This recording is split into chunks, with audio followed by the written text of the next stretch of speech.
In Surah 15, verse 9 of the Quran, Allah proclaims, "We have, without doubt, sent down the message, and we will assuredly guard it." Muslims often interpret this verse as a divine promise that the text of the Quran would be perfectly preserved, down to the smallest detail. And Muslims in general are convinced that this promise has been kept. They believe that the Quran has never undergone any change of any kind.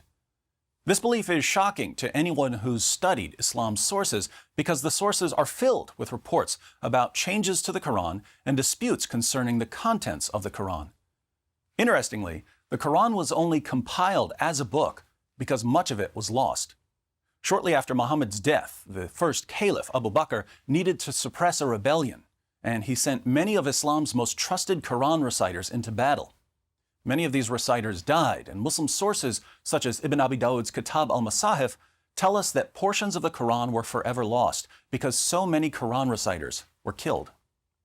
Abu Bakr decided that in order to prevent more of the Quran from being lost, the Muslim community needed a written copy. So he had a man named Zayd ibn Thabit collect what was left of the Quran. Entire chapters were missing from Zayd's Quran. In Sahih Muslim, Abu Musa tells the Quran reciters of Basra that the Muslim community had forgotten 2 chapters of the Quran through sheer laziness.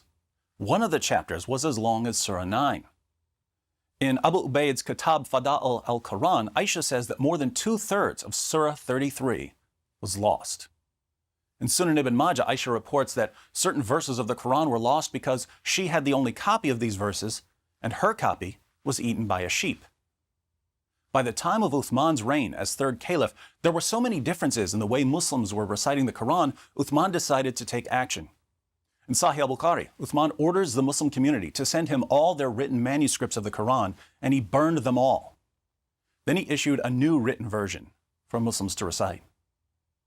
Not all Muslims approved of the new Quran. Indeed, some of Muhammad's top Quran reciters rejected Uthman's edition of the Quran. In Sahih al-Bukhari, Muhammad told his followers to learn the recitation of the Quran from 4 people. 2 of the 4 people on Muhammad's list were Abdullah ibn Masud and Ubay ibn Ka'b.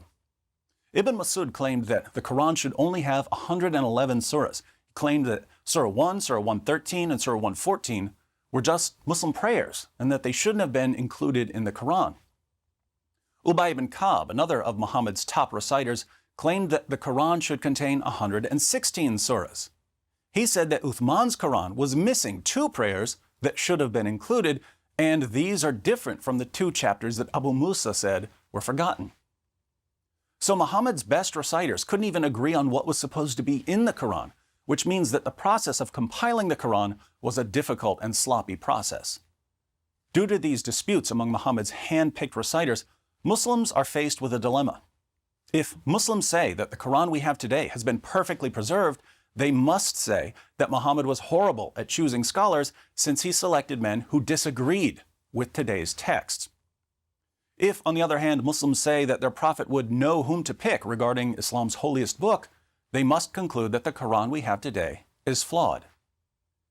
Anyone who reads the Muslim sources can know that the Quran has changed significantly over the years. The evidence shows that entire chapters were lost, that large sections of chapters came up missing, that individual verses were forgotten, and that phrases have been left out.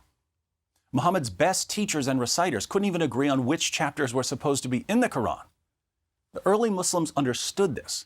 When Ibn Umar, son of the second Muslim caliph, heard people declaring that they knew the entire Quran, he said to them, "Let none of you say, 'I have learned the whole of the Quran,' for how does he know what the whole of it is, when much of it has disappeared?